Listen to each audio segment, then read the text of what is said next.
다음 연자는 바로 넘어가도록 하겠습니다. 다음 연자는 정현호 선생님이십니다. 정현호 선생님은 여기 서울대학교 인류학과 학사와 석사를 마치시고 현재는 뉴욕 주립대 버팔로 인류학과에서 박사과정에 진학 중이십니다. 관심 분야는 인간진화 형태학, 그리고 기하학적 형태 개척학, 그리고 생물보고학 등을 관심을 두고 지금 연구에 있습니다. 부탁드리겠습니다. 안녕하세요, 정현우입니다. 저 가지고 계신 발표 자료하고 이게 약간씩 다를 텐데 제가 여기 시간으로 새벽 살고 있는 곳으로 오후 시간에 일어나서 할 게 너무 없어가지고 좀 고쳤습니다. 그리고 지금 제가 잘 시간이라서 약간 몽롱해서 말이 없더라도 너무 걱정하지 마시고 조금만 기다려주시면 계속 발표를 하겠습니다. 오늘 발표 주제는 형태의 모듈성과 인간 진화 형태학에 대한 이야기를 해드리고, 이러한 이론적 배경과 이론적 배경이 고고학 유적에서 출토된 사람뼈 집단의 형태 변이, 형태 차이를 해석하는데 어떻게 적용될 수 있는가에 대해서 이야기를 드리겠습니다. 오늘은 형태의 모듈성과 통합성에 대해 설명해 드리고, 이것이 형태가 진화하는데 어떤 관계가 있으며, 이런 이론이 한반도 고고학 유적에서 출토된 사람뼈 집단의 턱뼈 가시 형태가 변화하는데, 변화에 대한 해석을 하는데 어떻게 적용될 수 있는지에 대해서 이야기하고자 합니다. 형태의 모듈성과 통합성은 간단하게 말씀드리면 이 점들의 연결된 패턴과 이 점들이 연결돼서 어떻게 상호작용하는지에 대한 과정에 대한 이야기입니다. 그래서 이 A에서의 모듈은 이 왼쪽과 오른쪽이 하나의 모듈로서 작용을 하겠고요. 왜냐하면 연결성이 더 많기 때문입니다. 근데 B에서처럼 이런 식으로 나눠버리면 이것은 모듈로 나눈 게 아니고 상당히 임의적으로 나눈 것이다 라고 할 수 있습니다. 그래서 생물이 발달하고 아니면 기능을 하는데 이러한 점들을 하나의 형질로 본다면 각 형질들, 예를 들어서 우리 같은 경우에는 팔다리 길이, 사족보행하는 동물들 같은 경우에는 앞다리, 뒷다리의 길이의 그런 변화가 어떻게 서로 통합적으로 일어나는가에 대한 이야기입니다.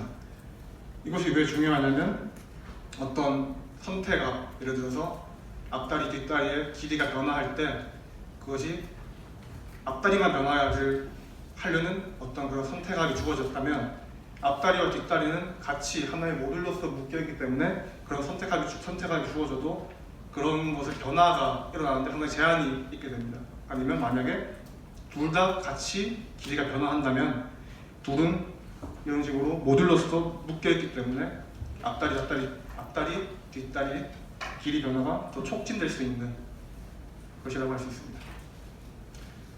예를 들어서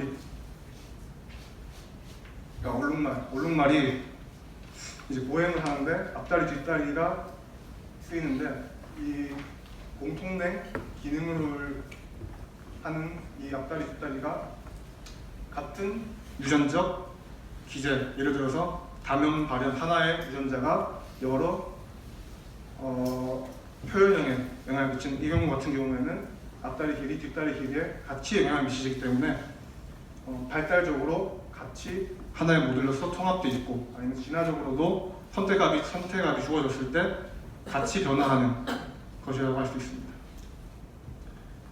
이 그림은 그냥 간단하게 A와 B가 있을 때 앞다리, 뒷다리 길이가 만약에 여기 축을 두 개, 앞다리 길이, 뒷다리 길이 길었을 때 같이 변화하는데 선택압이 같이 변화하는 걸로 간다면 이 점으로 이동하기 위해서는 얘는 빠르게 갈 수 있는 반면에 B 같은 경우에는 가능은 하지만 상당히 제한이 걸려 있는 것이라고 할 수 있습니다. 그래서 그런 패턴뿐만 아니고 이런 강도의 경우에서도 이 경우는 그 앞다리 뒷다리 길이의 통합성의 강도가 이 경우보다 낮은데 어떤 변화를 하고자 하는 그 선택압이 주어졌을 때 그 변화량 자체가 강도가 어떻게 패턴 되어 있나, 양상이 어떻게 되어 있나에 따라서 그 진화의 결과가 달라진다고 할 수 있습니다. 이것도 같은 이야기인데 시간 관계상 넘어가겠습니다. 그래서 재밌는 예로 이제 우리는 호미닌이 다른 다이노장과 다른 거는 이족보행을 하는 특징을 가지고 있는 화석을 발견하면 이건 호미닌이다라고 보는데, 그렇다면 그 엄지발가락의 어떤 방향이라든지 아니면 강건함 아니면 길이 같은 경우에는 이족보행이 진화하면서 어떤 행동과 형태가 맞물려서 진화했다고 볼 수 있는데, 예전에는 우리 엄지손가락이 길이가 길어지고 아니면 힘이 세지고 이런 거는 어떤 도구를 사용하거나 어떤 손의 어떤 덱스트리티를 증가시키는 적응이었다라고 보는 시각이 있었습니다. 하지만 만약에 그런 형태의 통합성을 적용을 한다면 이런 엄지손가락의 길이 변화, 강건도의 변화는 엄지발가락과 엄지손가락이 유전적으로 같은 기제를 바탕으로 하고 있고 그 기제를 바탕으로 같이 발달하고 기능하는 부분이기 때문에 이런 강건하고 긴 엄지손가락이 그런 도구로 사용하기 위한 적응이 아니라 후에 이미 이런 형태는 발달되어 있고 후에 도구로 사용하기 좋은 그런 적응이 되었다라는 이야기입니다. 그래서 전문용어로는 굴절 적응이라 하는데 이거는 그냥 그렇구나 하고 보시면 될 것 같습니다. 그리고 이제 이족보행을 하면은 팔다리 길이의 변화도 생기게 됩니다. 이제 저는 다리가 짧지만 이제 이족보행을 하면은 다리가 길어지고 어떤 효율성이 증가하게 이 보행의 효율성이 증가하게 되는데, 이런 길이가 변화한다는 것도 어떤 통합성에 영향을 받기 때문에, 예를 들어서 흰색의 원숭이, 구석의 원숭이에서는 앞다리, 뒷다리, 얘네는 사족보행을 하기 때문에 앞다리, 뒷다리의 길이가 어느 정도 통합성이 높게 같이 길어지거나 짧아지거나 진화하는 것을 볼 수 있습니다. 하지만 이미 우리 침팬지와 호미닌의 공통조상 이전에 유인원 단계부터 이런 통합성이 낮아지고 우리의 어떤 흔히 말하는 현대적 신체의 비율이 갖춰질 수 있는 진화의 진화적 바탕이 생겼다. 그래서 이 그림 보면은 흰색의 원숭이, 구색의 원숭이에서는 그런 앞다리, 뒷다리 길이의 통합성이 상당히 높은 반면에 이 기본 원숭이, 고릴라, 침팬지 이 단계로 보면은 상당히 그 통합성이 낮아지고 팔다리 비율이 변화하거나 독립적으로 변화할 수 있는 그런 바탕이 이미 침팬지와 호미닌 공통조상 이전부터 있어 왔다라는 이야기입니다. 그래서 이 형태의 변이를 해석할 때 왜 이 형태의 무역성과 통합성을 고려해야 하는가? 이 모든 형태 변이가 아니면 진화가 적응 아니면 형태적 가속성 그리고 기능적 차이로 인한 것은 아닐 수 있기 때문입니다. 이거는 적응주의를 경계한다는 의미도 되는데요. 적응주의를 경계한다는 것은 모든 것이 적응으로 인해서 나타난 차이가 아니기 때문에 이런 엄지손가락의 진화처럼 부산물일 가능성도 있다라는 것을 이야기합니다. 그래서 제가 이런 이론적 배경, 우리가 이미 사람 뼈의 형태도 이런 진화적 배경을 가지고 있기 때문에 고고학 유적에서 나온 사람들의 턱뼈 가지 형태의 시대적 변화도 이런 식으로 해석이 가능할 수 있다라고 봤습니다. 이번에 저기 앉아 계신 문주 선생님과 같이 쓴 논문에서 이제 신석기 전기부터 현대인에 이르기까지의 턱뼈 가지 형태에 대해 연구를 했습니다. 이건 그 지도고요. 이제 이쪽이 신석기 사람들 턱뼈 가지, 요 뒤쪽 부분인데, 뒤쪽 부분을 보면은 상당히 너비도 넓고 강건한 형태를 가지는 걸 볼 수 있습니다. 그리고 이쪽은 그 삼국시대 사람뼈, 턱뼈 가지입니다. 그래서 이 둘의 차이를 보면은 신석기 이후에 사람들 턱뼈 가지 형태가 좀 더 너비가 좁고 강건도가 떨어지고 턱뼈 가지 형태의 턱뼈 가지의 각도 더 강건함이 신석기 가덕도 집단이 높다고 할 수 있습니다.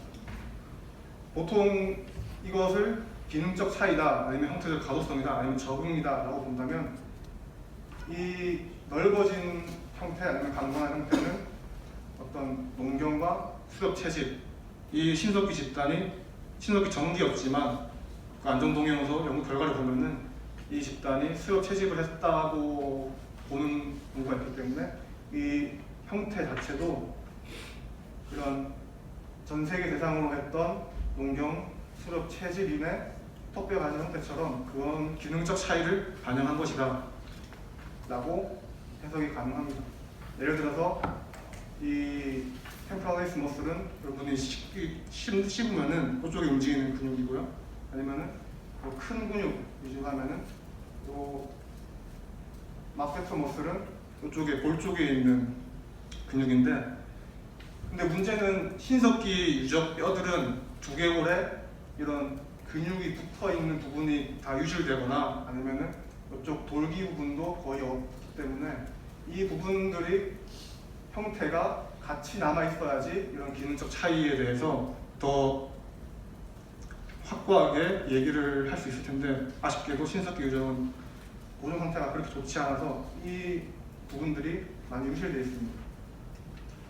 그래서 다른 설명도 가능한데요. 이제 머리뼈도 우리 앞다리, 우리가 아니고 우리 팔, 다리, 아니면 가족 부양하는 애들의 앞다리, 뒷다리처럼 모듈이 있습니다. 이런 미드크레니얼 포사와 방금 말씀드린 턱뼈 가지, 아니면은 펜트리크레니얼 포사랑 그 턱 몸체 부분, 이런 식으로 요 라인을 중심으로 이렇게 모듈로서 묶이고, 그리고 엘로한스나 뭐 바스테로사스나 이런 사람들의 머리 보면은 이제 머리뼈 길이가, 이거는 단두형 머리고요, 이거는 장두형 머리인데 짧거나 길거나 하면은 요 부분도 같은 모듈로서 안에 있기 때문에 이제 요 부분이 변화하면 요 부분도 같이 변화한다라고 보고 있습니다. 그래서 한반도에 있었던 사람들의 머리뼈를 보면은 시대에 따라서 단두화가 있었습니다. 그리고 신석기 가덕도 집단의 머리 지수를 보면은 여기가 77 정도인데 상당히 이 두 개체의 성별은 정확히는 알 수 없지만 머리 비가 어느 성별에 갖다 넣어도 상당히 장두형이라는 걸 알 수 있습니다. 그래서 장두형이기 때문에 이런 단두화의 영향으로 인해서 이 턱뼈 가지 형태가 어떤 부산물로서 변화했을 가능성이 있다라고 볼 수 있습니다. 그래서 이 신석기 시대 즉 사람들 집단의 어떤 뼈 고정 형태로 인해서 이 1번 해석인 이게 턱뼈 가지 형태가 적은 부분 혹은 형태적 가독성일 가능성을 확실하게 말할 수는 없고, 머리뼈에 존재하는 형태의 모델성 통합 때문에 나타난 단두화 경향의 부산물일 가능성이 있다라고 볼 수 있습니다. 그래서 결론적으로 모든 머리뼈 형태의 변이 차이가, 집단과의 형태 차이가 적은 형태적 가독성, 기능적 차이로 인한 것은 아닐 수 있다. 그렇게 설명한다면 굉장히 쉽겠지만, 그래서 처음에 연가설을 만들 때 이것이 이 기능, 1번 기능, 2번 기능에서 1번 기능을 연가성으로 하고 하는 게 아니고, 연가설은 기능적 차이가 아니고 어떤 부산물 아니면 뉴트럴 에볼루션의 그런 거고, 연가설을 기각했을 때 그 이후에야 이게 어떤 기능적 차이로 인한 걸 수 있다라는 것을 얘기하고자 합니다. 그래서 특정 얼굴뼈 형태가 특히 기후나 생계 형태와 관련했던 가설이 많은데, 예를 들어서 우리 상악 또는 에크 형태가 기후와 관계가 있다라는 연구들이 조금 있는데 대부분이 이러한 적응주의의 산물로 최근에는 이야기하고 있습니다.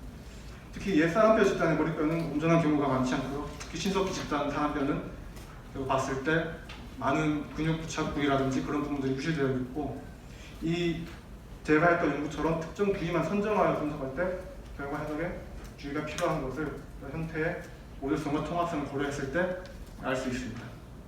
네, 이상입니다.